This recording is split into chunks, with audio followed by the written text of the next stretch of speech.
pour une autre journée. Youpi! Jésus a gagné. Alléluia, mes ennemis ont échoué. Jésus a gagné. À Golgotha, le prix a été payé. Eh oui, eh oui, eh oui, eh oui, eh oui. Une autre victoire, car j'ai le souffle de vie ce matin. Et tu as le souffle de vie ce matin. Je te dis, c'est une grâce, car figure-toi que pendant la nuit, pendant que tu es en train de dormir, pendant que tu marches dans les rues, le Seigneur déploie ses anges pour te protéger de l'ange de la mort et de tes ennemis. Tu luttes contre ta vie, tu luttes contre ta famille, tu luttes contre tes projets. Et toi, malgré tout cela, tu as pu te coucher, t'endormir et te réveiller. C'est une grâce parfaite. C'est pourquoi là où tu te trouves, fais un banc pour le Seigneur. Un banc à l'école, hein, on fait un banc. Un banc. 2 bancs. 3 bancs. 1, 2, 3. Souris à ton voisin. Pasteur, bonjour. Oui, bonjour à toi, ma soeur Ruth. Ça va? Très bien. Bonne arrivée, hein, ça fait un bail. Et là, vous nous revenez en grande forme. Vous étiez dans une tournée, oui, c'est ça? j'étais en tournée missionnaire à l'intérieur du pays. Et par la grâce de Dieu, je suis bien arrivé et je suis là pour servir nos merveilleux téléspectateurs de Béni TV. Allez, chez vous à la maison, j'espère que vous avez souri à quelqu'un ce matin. C'est cela la recommandation de notre Seigneur Jésus-Christ de Nazareth. Il nous ordonne d'être toujours joyeux. Alors, je prie que la joie du Seigneur qui m'inonde ce matin vous inonde également et que vous puissiez éclater de rire. Souris à quelqu'un, sors de ta maison, dis bonjour au voisin. Est-ce que tu as salué ton mari ce matin même? Est-ce que tu as salué ta femme ce matin? Mais vas-y, fais-le. Dis-lui, chérie, bonjour, je t'aime. Et dis à ta voisine, ma soeur, je t'aime de l'amour du Seigneur. Car notre Seigneur est réellement bon pour nous. Il n'a pas changé. C'est le seul Dieu capable de nous ouvrir une porte et personne ne peut la fermer. De nous fermer une porte et personne ne peut l'ouvrir. Et c'est lui qui tient nos vies entre ses mains. Et c'est lui aussi qui a fait la grâce à Yao Quadio. Je vous l'annonce, notre très cher réalisateur ici, 2 génies de la technique qui assure avec brio la réalisation de Matin d'Afrique, chef Dogba Sylvestre, à qui je fais un gros coucou aujourd'hui, qui se trouve juste derrière la caméra. Et bien sûr, chef Yao Quadio. Alors là, Dogba, il est très heureux là. Il jubile là au studio. Tout ça aussi, c'est Matin d'Afrique, hein, la bonne humeur, une équipe en tout cas formidable. Donc Yao Quadio, réalisation de cette émission Matin d'Afrique, a vu naître une charmante petite fille. Sa fille est née en fait. Bravo Yao! Alors, toute l'équipe de production de Matin d'Afrique doivent s'organiser hein, pour une cotisation. Et puis on va offrir le savon. Regarde les gars, ils me regardent. Allez, c'est cette ambiance et cette bonne humeur hein, que nous voulons vous communiquer ce matin. L'émission est dédiée à la fille de Yao Quadio qui se nomme, écoutez, Quadio, Fabetti, Uriel, Désiré, Faveur. Et Quadio, Fabetti, Uriel, Désiré, Faveur. Et non très kilométrique, Yao. Mais avec tout ça, il n'a même pas dit Quadio, Fabetti, Uriel, Désiré, Ruth. Mais franchement, mets le nom de Ruth. Ta sœur que je suis. Pasteur Kwasi Benoît. Oui. Yao a une fille aujourd'hui. Oui, Yao a une fille. Et Fabetti, c'est quelque chose, ça signifie beaucoup. Hein. Oui, le nom Fabetti, c'est en baoulé. Fabetti veut dire soit à leur tête, en d'autres termes, soit toujours le premier. Et je pense que c'est un nom inspiré bibliquement parce que la Bible nous ordonne, nous recommande d'être toujours à la tête et de ne jamais être à la queue. Alors, en donnant ce nom à sa fille, c'est une prophétie, c'est une parole qui va pouvoir impacter la destinée de cette jeune fille et je crois bien et je prie pour cela, pour que durant toute sa vie sur cette terre, que ce soit son parcours scolaire comme dans la vie professionnelle, il faut qu'elle soit à la tête. Amen. En tout cas, Fabetti soit à la tête comme le pasteur l'a dit et bienvenue. Merci d'être venu compléter cette équipe de Matin d'Afrique. Il reste une cadreuse là-bas à ma gauche. Fabetti, la caméra t'attend. Avec bien sûr la permission de Yao, bien entendu. On a ta permission? Allez, Kadès, merci de nous donner une toute petite plage musicale. Le temps pour nous de nous installer. Vous l'avez constaté, Matin d'Afrique, c'est comme ça chaque matin.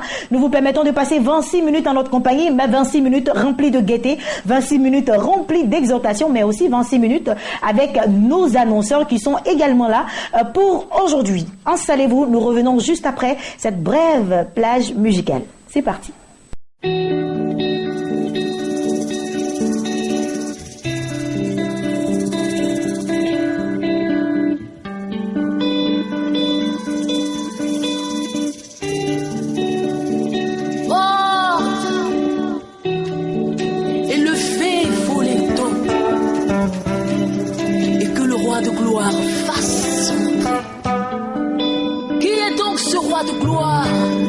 Éternel, fort et puissant, voici le roi de gloire.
Retousse notre plateau, merci beaucoup Canès. Et puis moi je voulais faire encore un gros coucou au ministère pour le réveil des nations, en abrégé Mirena, qui suit cette grande émission. Ce ministère qui est dirigé de main de maître par le prophète Abimaël, à qui je fais un gros coucou. Prophète Abimaël, passez une agréable journée. Merci de continuer à suivre Béni TV, à vous et à toute votre église. Le ministère par le réveil des nations.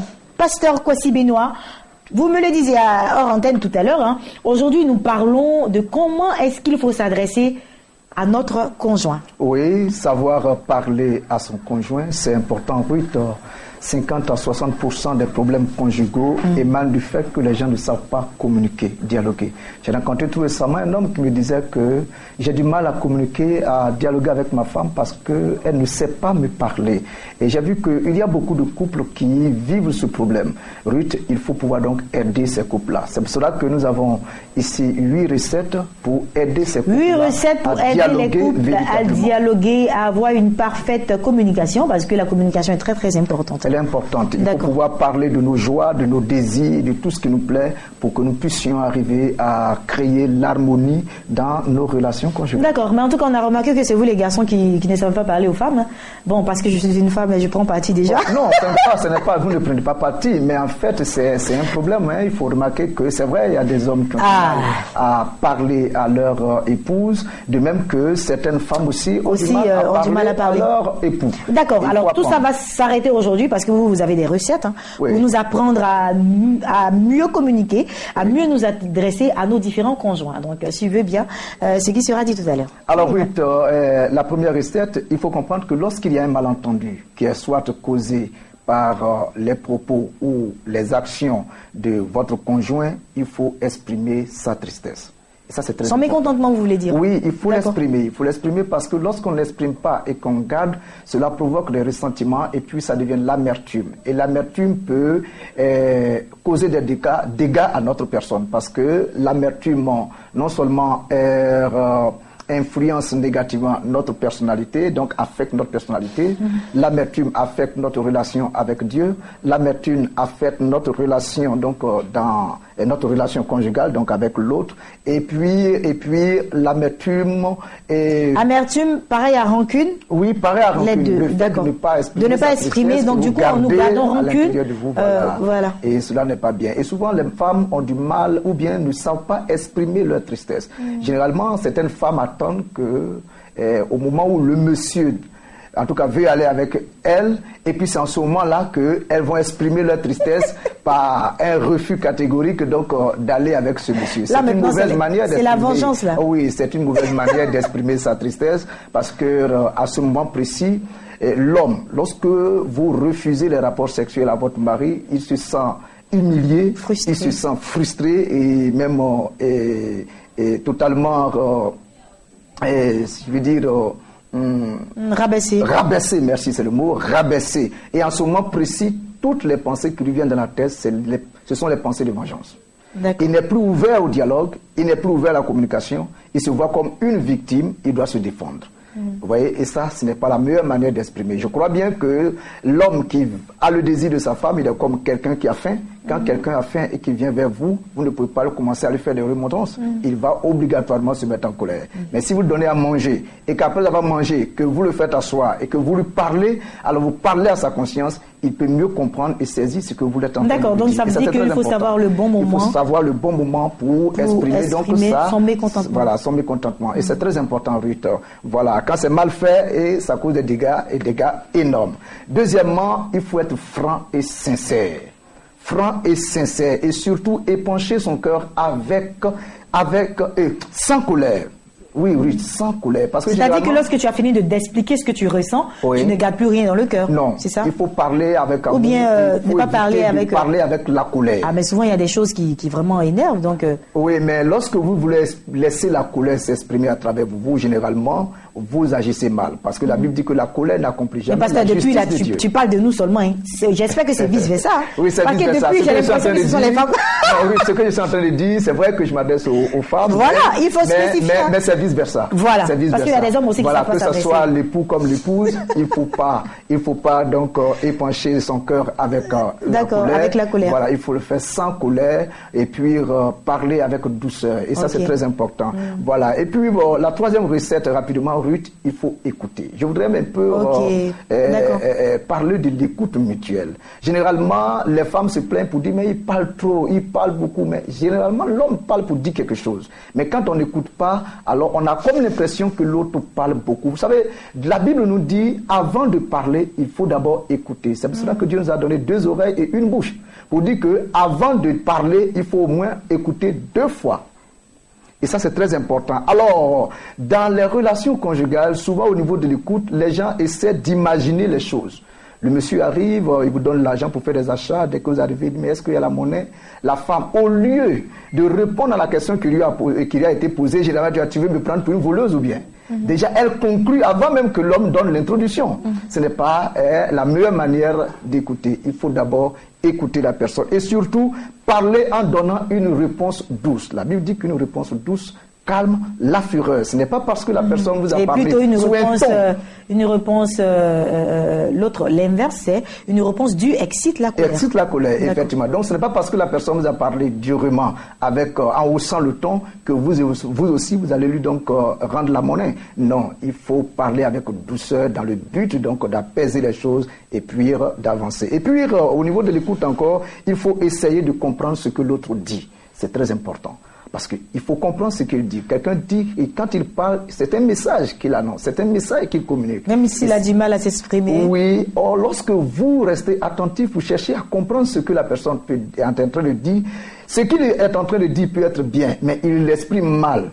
Et cela fait qu'on a comme l'impression que ce n'est pas une bonne chose qu'il veut annoncer, alors que c'est une bonne chose. Mais lorsque vous restez attentif pour écouter sincèrement, avec l'intention de le comprendre, vous pouvez mieux saisir sa pensée et puis peut-être le reformuler, c'est ça, le reformuler pour que cela soit beaucoup plus compréhensible. Parce que la véritable communication, elle est lorsque l'échange aboutit à une compréhension mutuelle. Quand il n'y a pas de compréhension mutuelle, alors la communication n'a pas passé. Il faut que la communication passe pour l'harmonie conjugale. C'est vraiment très très bien dit parce que il y a des gens qui aiment qu'on les écoute, par contre eux ils ne veulent jamais écouter. Oui. Dans des couples aussi c'est comme ça. C'est-à-dire monsieur aime qu'on l'écoute, mais lui à son tour il n'écoute pas, ou madame aime qu'on l'écoute mais à son tour elle est en train de faire autre chose, elle ne veut jamais écouter. En tout cas ce sont des très très bons conseils ce matin que nous avons entendus. Pour nous qui sommes mariés, nous qui sommes en couple, je pense que nous devons suivre ces conseils. Merci beaucoup pasteur Benoît d'être revenu ainsi en force, c'est très très important. Merci. On va achever cela. Nous allons peut-être terminer. Exactement, il nous reste encore combien de... Il nous reste 4 recettes encore. 4 recettes qu'on va citer très rapidement. Oui, nous allons parler le fait de montrer sa gratitude. Montrer sa gratitude. Et puis ne pas parler sans avoir réfléchi d'abord. Et puis quand vous avez tort, demandez le pardon. Alors là, c'est très très important. Ça, on va durer là-dessus. Merci. Agréable journée. Nous avons des invités qui s'impatientent. Nous allons leur permettre de s'installer. Je reçois pour vous le révérend Yoman, bien sûr. Avec lui, nous parlons de l'arrivée de l'apôtre John Chi, arrivée qui est en train de venir maintenant à grands pas. Bonjour révérend. Bonjour Ruth, effectivement nous parlons de l'événement, l'événement du corps de Christ pour cette année 2015. C'est bien sûr l'arrivée à Abidjan pour la toute première fois de l'apôtre John Chi. Nous parlons donc de ce programme Côte d'Ivoire pour Christ qui va voir son accomplissement du 12 au 16 du mois de mai. Et nous sommes là justement ce matin pour dire qu'il faut faire vite. Il faut faire vite, les tickets sont en train de partir, des communautés s'organisent, la communauté camerounaise, la communauté nigériane s'organise pour prendre les tickets en bloc. Et il faudrait que nous, en tant qu'organisateurs, donc pays organisateurs, la Côte d'Ivoire, nous puissions, en tant que pays organisateurs, nous puissions vraiment nous mobiliser et aller prendre des tickets parce que il s'agit donc de restauration de vie. En fait, le but de ce programme, Ruth, c'est vraiment d'amener quelqu'un dans la dimension de sa guérison, c'est d'amener quelqu'un dans la dimension de sa délivrance et de sa restauration. Et c'est pourquoi donc du 12 au 13, nous aurons la conférence international de guérison au niveau donc du Palais des Sports de Treichville. Ça sera à partir de 10h jusqu'au soir. Ça sera un festival de prière, de moments forts d'intercession, parce que nous savons que l'homme de Dieu qui arrive est un homme de prière. Donc nous allons transformer pour l'occasion le Palais des Sports en une, si tu veux, en un camp de retraite, n'est-ce pas? Un camp de prière sur à peu près 3 jours. Pourquoi 3 jours? Parce que le lendemain du 13, qui est le 14 mai, nous aurons la école de ministère. Donc nous aurons eu la pratique, nous viendrons maintenant à la théorie et nous allons apprendre avec l'homme de Dieu, à tous les hommes de Dieu, tous les oints de Dieu. Et ça s'adresse particulièrement au comité d'intercession, de délivrance à l'intérieur de nos églises. La Bible déclare que le fer aiguise le fer, la personnalité d'un homme aiguise celle d'un autre. Il faut venir apprendre comment Dieu utilise l'apôtre John Chi dans la dimension de la délivrance, de la guérison. Et ce sera donc le 14 mai de 10h à 16h au Palais des Sports de Treichville. Il faut prendre vos tickets. Les tickets sont disponibles dans les mêmes endroits au niveau donc de l'église Bénédiction à Djamé et au niveau d'AG comme Makori. Vous pouvez avoir les tickets pour participer à l'école de ministère qui sera sanctionnée bien sûr par un diplôme de participation. Et le 16, ne l'oubliez pas, le 16 c'est le dîner avec les hommes et femmes d'affaires, mais c'est surtout un dîner qui a un caractère spécial parce que l'homme de Dieu a souhaité partager un repas avec les personnes qui le voudront bien. Donc il faudra déjà réserver votre place pour le dîner avec l'apôtre John Chi. Ça sera le 16 sur le coup de 19h à l'hôtel Belle-Côte de la Riviera Palmeraie. Et ça sera encore un moment intense de prière, de restauration de vie et surtout restauration des affaires parce que le réveil de notre nation, le réveil spirituel de notre nation passera bien évidemment par le réveil aussi de notre économie et de nos finances. Donc il faudra vraiment arracher déjà vos tickets dans les 2 points de vente que nous avons indiqués tout à l'heure et nous appeler au numéro que je vais donner maintenant. C'est le 59 57 63 67 59 57 63 67 et les autres numéros qui sont en train de s'afficher maintenant sur le bas de votre écran. Merci beaucoup. Révérend, merci. C'était précis et concis. On vous souhaite de passer une agréable journée et très chers téléspectateurs, les numéros sont là. Il faut juste précéder du 00225 pour vous qui vous tenez à l'extérieur et souhaitez participer à ce grand moment de prière qui va se tenir ici en Côte d'Ivoire avec l'apôtre John Chi. Je reçois à présent le révérend Mathias Kwasi Yedidia. Avec lui, bien entendu, nous continuons de parler des 2 livres VIH-Sida et le diable dans l'église. Oui, bonjour chers soeurs, je commencerai aujourd'hui par le diable dans l'église. Voilà, pourquoi le diable dans l'église? Parce que nous remarquons que depuis un certain temps, nous sommes passés de la Pentecôte à la magie dans l'église. Nous sommes passés du réveil spirituel, n'est-ce pas, à certains arnaques dans l'église. Et nous pensons qu'aujourd'hui, quand vous écoutez des gens comme les Joss Meyer, vous voyez, des gens comme les Billy Graham prêcher l'évangile, c'est de donner une éducation spirituelle afin que nous devions des hommes grands. Mais nous remarquons que depuis un certain temps, tout ce que nous faisons n'est basé que quoi? Que sur ce qui est matériel et autre. Or, vous savez qu'un homme qui a assez de matériel, c'est lui qui cherche la femme des autres. Un homme qui a assez de biens, c'est lui qui crée assez de problèmes. Donc, ce livre-là vient amener les gens. Je ne vais pas pas contre l'argent, mais je veux que les gens amènent l'église à être éduqués. Parce que une église qui a les moyens, mais qui n'a pas l'éducation, c'est un danger aussi pour une nation. Donc le livre vient dévoiler un peu tout ce qui est feu étranger dans l'église, que ce soit en Côte d'Ivoire, que ce soit en Afrique.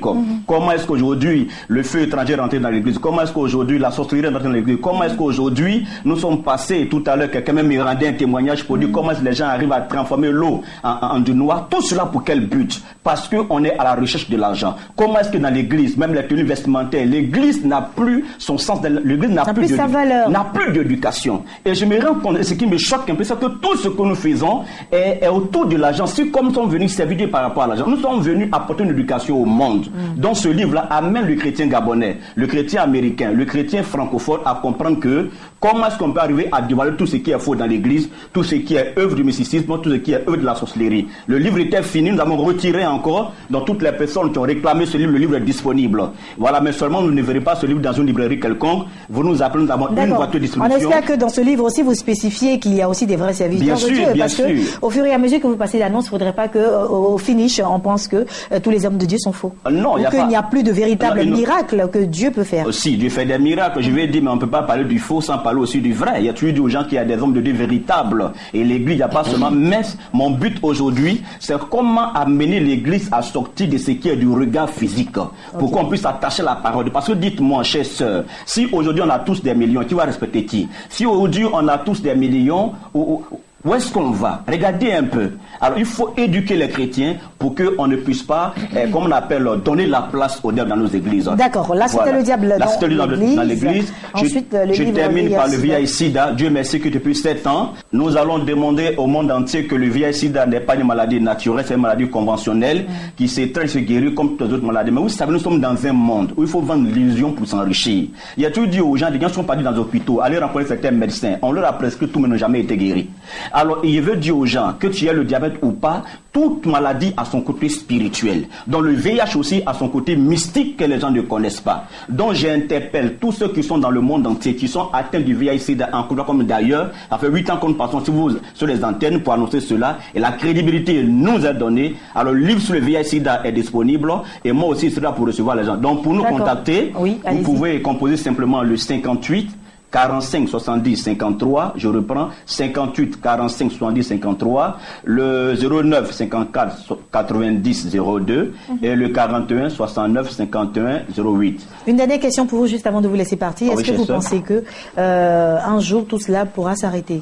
Oui, bien sûr. Parce que la Bible en parle, hein. Oui, bien les faux vont toujours demeurer. Donc, est-ce que vous pensez que ça mènerait à quelque chose d'enseigner des gens à reconnaître les vrais et tout cela? Mais pourquoi vous éduquez vos enfants à la maison? Je réponds par cette question. Pourquoi est-ce qu'une mère éduque son enfant à la maison? C'est pour que l'enfant ne devienne pas que l'enfant ne suive pas les ratés de la mère.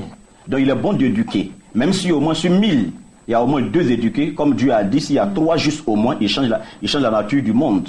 Alors nous sommes dans un monde modifié, on doit revenir à ce qui est normal. Merci beaucoup. Allez, passez une agréable journée. 00225 58 45 70 53, 00225 09 54 90 02, 00225 41 69 51 08. Révérend Mathias Yedida, on a pris beaucoup de plaisir à être en votre compagnie. Soyez bénis.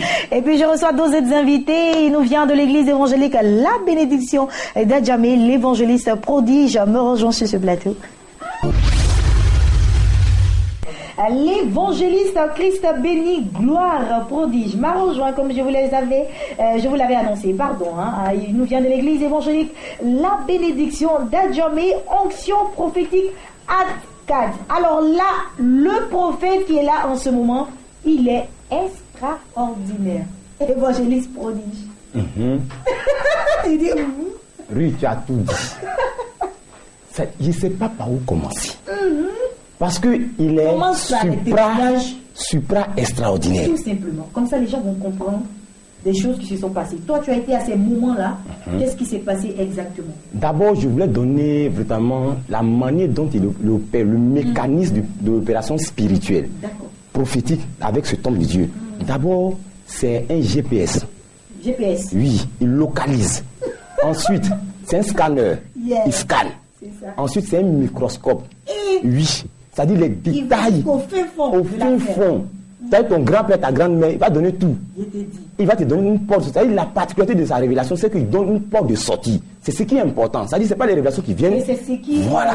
Je veux dire, c'est ce qui est véritable. Quand on donne une prophétie sur les gens, ou même quand on détaille, parce qu'on voit toutes ces choses qui se passent, on donne ton nom, on donne le nom de ton, mais après, ce sont après là qui est important. Et c'est ce que vous êtes en train de le dire. Il donne au moins la solution, comment est-ce qu'il faut faire pour s'en sortir et tout ça. Et ça, c'est très important, évangéliste. Effectivement, donc il donne une porte de sortie. Et c'est ce qui est plus important. Et quand tu es scanné, c'est-à-dire quand Dieu te localise, automatiquement ta délivrance est propre. C'est-à-dire tous ceux qui ont été localisés ont été délivrés. C'est-à-dire, c'est pas fait de dire non, tu vas partir encore, tu vas prier, tu vas jeûner, c'est pas ça. Dès lors que tu es localisé, le problème est déjà résolu. Amen. Voici la particularité. Vous-même, Ruth, il a parlé de vous. Ah ouais? Oui. Il vous a localisé.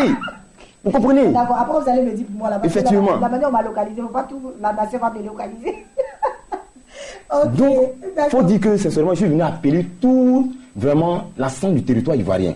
Il faut dire que les gens doivent se déplacer. Ceux qui ne sont pas encore notamment venus au programme, ils doivent se déplacer. Il y a des gens qui ont négligé le mercredi, le jeudi, le vendredi, c'était le hop. Et le samedi, il y avait eu des tête-à-tête avec l'homme de Dieu. Le dimanche, là, c'est pas dimanche, mais c'était vraiment l'apothéose. Mais je peux dire que vraiment, il est parti encore en profondeur, détail pour détail. D'accord. Alors, le dimanche, normalement, le programme devait s'achever ce dimanche. Mais à la demande générale, le prophète reste encore avec nous pour onction prophétique acte 4, c'est-à-dire c'est pour le mardi. Le mardi. Voilà, donc c'est-à-dire aujourd'hui. Aujourd'hui, le mardi, c'est-à-dire le prophète, il est là, à partir de 11h. C'est-à-dire la tempête de prière, normalement, qui est prévue tous les mardis de 11h à 14h. Vraiment, et puis ce n'est pas comment dire, ce n'est pas lui-même qui a décidé de rester, c'est le peuple qui a demandé à ce qu'il reste. Oui, parce qu'ils avaient raté déjà des jours, donc là ils veulent se rattraper. Donc je demande à tout le monde de venir, les Ivoiriens, les étrangers, tout le monde de venir. C'est pas une affaire de chrétiens, Ton pasteur vraiment, c'est vrai, c'est ton pasteur qui te suit, mais je veux te dire tout simplement que Dieu envoie quelqu'un de temps encore pour te pousser encore en avant. Alors, évangéliste prodige, aujourd'hui tu vas pas parler beaucoup, tu as déjà parlé même beaucoup même.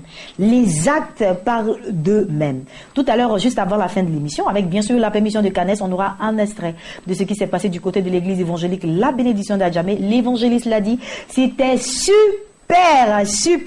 Donc venez nombreux, ne ratez pas cette dernière occasion, ça sera la dernière aujourd'hui. Aujourd'hui mardi, ça sera la finale pour la finale, parce que juste après, il s'en va. Hier, c'était fort du côté de l'église évangélique, la bénédiction d'Adjamé. Aujourd'hui, c'est l'apothéose, en tout cas totale. Il faut venir nombreux et juste après le passage de l'église Mérose, vous verrez un extrait de tout ce qui s'est passé. Évangéliste, merci d'être venu sur notre plateau. Que Dieu vous bénisse. Effectivement. Et puis on va laisser les contacts. Les contacts, oui. Pour tout contact, c'est le 04 27 30 95. Je reprends 04 27 30 95 ou encore le 01 23 20 20 01 23 20 20. C'est à Djamé ou 220 logements, non loin de du 7e arrondissement. Donc je demande à tout le monde de venir, de prendre le ticket, ceux qui peuvent se déplacer, venir massivement avec des malades pour vraiment recevoir vos bénédictions. Merci beaucoup. Passe une agréable journée, évangéliste. Merci infiniment. Et puis je termine avec la Mérose qui m'envoie le pasteur Joseph Akossi qui est avec moi. On parle toujours de conférence des femmes à la Mérose du 23 au 26 avril prochain au siège de la dite église. Bonjour, très cher pasteur. Bonjour, oui, Kofi. Bien dormi, bien réveillé? Oui, bien réveillé, par grâce de Dieu. Allez, nous vous écoutons. Un grand événement, appelle-nous de grand événement. Nous avons connu donc la conférence des élus du Rocher des siècles, c'est Rose, avec le grand homme de Dieu, le docteur Mathieu Hachimoloro. Aujourd'hui encore, il y a un autre grand événement, la conférence des femmes. Donc la Mérose Mission évangélique le Rocher des siècles organise donc une grande conférence des femmes du 23 avril au 26 avril 2015 en son siège à Makori, boulevard TSF. Voilà, donc une grande conférence est bien sûr organisée par la Mérose et sur une même plateforme de bulldozers de l'évangile, révérend Moné-Jeanne, leader de la Mérose, et le pasteur Yemisi Hachimoloro. Voilà. Wow, de grandes dames. Des grandes dames. Je me dis que le thème d'abord c'est femmes source d'exploit. D'accord. Je ne vais pas épiloguer sur ce thème parce que ça sera longuement débattu donc, à cette conférence, mais je vais dire simplement à une femme que de la femme peut provenir et doit provenir le développement, la restauration, la bénédiction, la joie, la restauration même dans les foyers, etc. Donc il suffit qu'une femme puisse vraiment prendre conscience de son potentiel. Il suffit qu'une femme aussi arrive à écouter des titres d'enseignement qui révolutionnent son esprit et qui l'amènent donc à prendre ses responsabilités dans la société. Voilà, dans la société. Donc, c'est pour dire que nous voulons inviter donc toutes les femmes, femmes pasteurs, leaders d'opinion, femmes responsables, commerçantes, épouses de pasteurs, toutes ces personnes sont conviées donc à ce grand programme.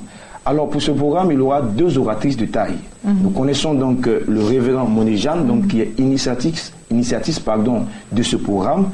Ce n'est plus une femme à présenter parce que elle est donc leader de la Mérose, aussi présidente fondatrice donc du réseau international des femmes protestantes et évangéliques, donc le RIFLEP. C'est pour dire que c'est une femme de charisme. Nous le connaissons donc dans ses prêches, dans ses prédications, dans son leadership donc qui impacte non seulement la nation et toutes les femmes donc qui sont dans le monde. La grande attraction, c'est l'arrivée donc de la femme de ce grand docteur, le pasteur donc Yemisi Ashimolowo. Voilà, c'est la femme donc du docteur Mathieu Ashimolowo, une femme d'expérience, une femme vraiment de charisme, une femme qui vous savez, elle a 37 ans de mariage avec le docteur, pour dire que si nous connaissons, nous voyons la dimension à laquelle donc le docteur Mathieu Ashimolowo a atteint, il n'a pas atteint sans sa femme. Voilà. Sa femme a été une grande contribution dans son élévation. C'est pourquoi nous disons que femme est sous espoir. Croyons qu'elle a contribué donc à tout ce qui se voit et elle-même, elle est prédicatrice de l'évangile. Quand enseignante de la parole de Dieu, elle est vraiment une femme vraiment qui aide les femmes donc à prendre leur place dans la société et aussi vraiment à exprimer donc pleinement leur potentiel et leur appel. Voilà, donc elle sera là. Donc pour la première fois en Côte d'Ivoire, elle est pasteur résident de KICC à Londres, pour dire que elle sera une bénédiction donc pour toute la nation ivoirienne, pour toutes les femmes. Tu es femme, tu es épouse de pasteur, femme leader, tu es priée de prendre part donc à ce grand programme. Le programme se déroule comme suit: mercredi, ouverture à 18h, donc le jeudi, ouverture à 18h. Le vendredi matin, nous aurons une séance d'enseignement. Ensuite, le soir, il y aura donc un temps d'impactation. Voilà, le samedi matin, à 8h, il y aura formation des leaders. Et le samedi soir, un grand dîner gala, un dîner VIP. D'accord, on va aller très rapidement car le temps est déjà imparti. Voilà. Donc très rapidement, nous allons terminer notre temps d'antenne.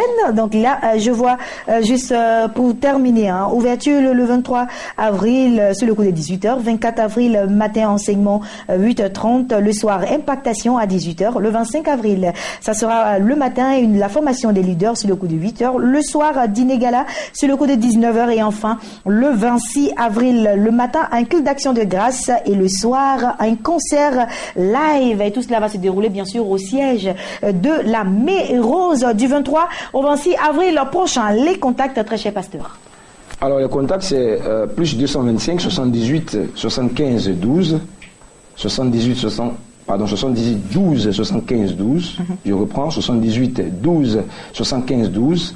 Le 40 74 86 90. 40 74 86 90. Je veux dire merci infiniment. Que la conférence, l'entrée est libre, mais le dîner donc est payant. Et les tickets sont disponibles à la Mérose. Allez, passez une agréable journée et nous terminons cette émission de Matin d'Afrique que j'ai pris beaucoup de plaisir à animer. Et l'émission a été dédiée à Kouadio Fabeti Uriel Désiré Faveur, la fille de chef Kouadio. Et puis, bien entendu, Kouadio à la réalisation, bien sûr, de cette émission. Et puis, je vous l'avais annoncé, un petit bonus. C'est vrai que le temps est fini. Canès, tu fais ce bonus pour tout le monde entier qui tarde encore à se déplacer du côté de l'église évangélique. La bénédiction d'Adjamé, il se passe un grand événement, l'arrivée du prophète Franck Assaré qui est là depuis la semaine dernière déjà. Il se passe des choses étonnantes à l'église évangélique. La bénédiction vient sur le coup de prodige encore sur notre plateau, sur le coup de 11h.